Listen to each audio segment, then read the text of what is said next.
Salut à tous, j'espère que vous allez bien et on se retrouve aujourd'hui pour la traditionnelle vidéo d'avant-match à enjeu. Bienvenue. Mercredi soir, le PSG joue encore une fois sa qualification, donc sa saison contre Manchester United à Manchester. Comme contre Leipzig, je ne vous fais pas de dessin, c'est pas le moment de calculer quoi que ce soit, il faut gagner, point final. Bon, évidemment, le contexte n'est pas idéal, le PSG sort d'un nul contre Bordeaux, qui pose beaucoup de questions notamment sur la structure de l'équipe, la concentration, l'investissement et la capacité à jouer pendant 90 minutes sans lâcher. Mais mercredi, il y a de l'enjeu. Oui, actuellement, beaucoup de nos joueurs n'ont pas le niveau, mais la plupart sont des grands joueurs capables de se sublimer dans les grands matchs. Et puis, il y a quelqu'un qui change absolument tout, c'est Marco Verratti. Son entrée contre Leipzig a été fracassante. Contre Bordeaux, il y avait un PSG avec lui et un PSG sans lui. Bien sûr, je ne vous dis pas lequel des deux était ennuyant à mourir, vous le savez tous. Même si physiquement, il ne pourra sûrement pas finir le match, il doit absolument le débuter, c'est primordial. Au niveau du dispositif, d'abord, il y aura forcément des choix forts à faire et des choses à changer par rapport au match contre Leipzig. Ensuite, je dirais que même si le contenu n'était pas bon, que ça s'est pas vraiment concrétisé sur le terrain, l'animation mise en place par Tuchel samedi était très intéressante. Cette sorte de 4-3-1-2 avec Neymar dans une position très axiale derrière Mbappé et Kean, 3 milieux et 2 latéraux très hauts même si peu influents, j'ai trouvé ça prometteur. Je garde cette animation qui permet aussi d'alterner avec une structure en 4-3-3. Dans les cages, Navas a loupé le match contre Bordeaux, mais sa place mercredi n'est pas remise en cause. Il sera là, tant mieux, on sait tous qu'il peut nous faire gagner le match tout simplement.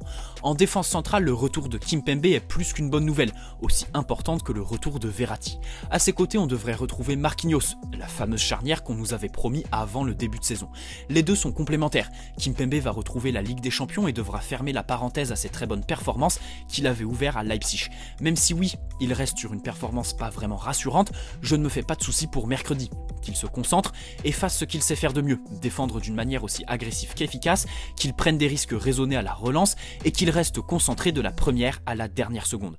Marquinhos sera capitaine, qu'il enchaîne, sa dernière performance contre Leipzig était très solide. À gauche, visiblement, Tuchel préfère Bakker, qui sera sûrement titulaire mercredi. Mais perso, je continue à penser que Kurzawa reste bien plus fiable et plus intéressant techniquement, en plus d'avoir de l'expérience. Cette saison, Kurzawa a eu sa suspension, il est bien revenu depuis, n'a déçu personne, je vois pas pourquoi il faudrait inverser la tendance, mais en toute objectivité, je pense que Tuchel alignera Bakker. À droite, notons le retour de Kehrer qui est très intéressant à ce poste parce que solide défensivement à la différence de Florenzi, mais Kehrer titulaire mercredi, c'est pas envisageable. Donc on repart avec Florenzi en espérant un apport un peu plus intéressant que la semaine dernière. On a clairement vu qu'il peine à hisser son niveau de jeu quand l'intensité et l'enjeu deviennent importants. Au milieu, presque tout le monde est disponible. Maintenant, il est difficile d'imaginer Verratti voire Rafinha terminer le match. D'abord, il faut trancher pour la sentinelle. On a Paredes et Danilo Pereira à disposition. Je l'ai déjà expliqué dans la vidéo de PSG Leipzig, personnellement je préfère les qualités techniques et la présence au duel de Paredes.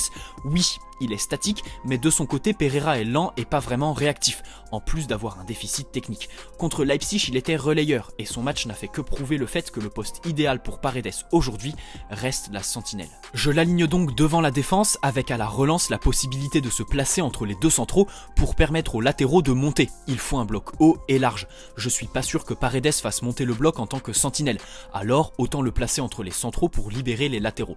Devant lui, Verratti est attendu au tournant. Évidemment, il est titulaire, qu'il fasse ce qu'il sait faire avec le plus d'intensité possible. L'enjeu pour Tuchel sera de le sortir dès qu'il commence à tirer la langue, histoire de ne pas le voir cracher ses poumons ou se perdre dans sa performance qui l'entacherait.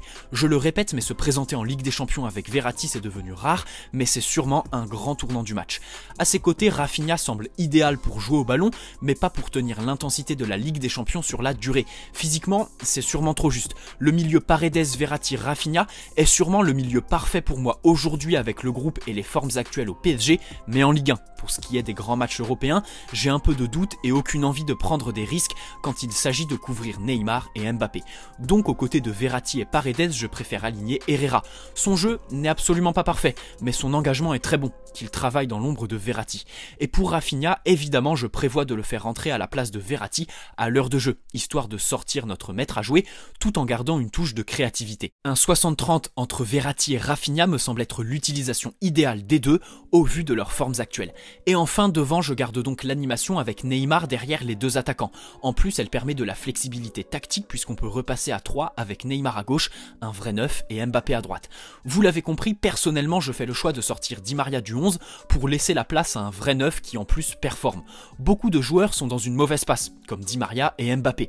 Aujourd'hui, Kean est très bon, apporte beaucoup et s'investit. Je ne vois pas pourquoi on ne peut pas lui offrir la possibilité de concrétiser tout ça dans un grand match avec de l'enjeu. Et en plus de cela, je rappelle une évidence que seul Tourelle refuse d'admettre, un 4-3-3 c'est avec un neuf de métier, pas Mbappé ou Neymar en faux neuf. Le neuf de métier, on l'a. Il performe, je ne vois aucune raison valable de le mettre sur le banc.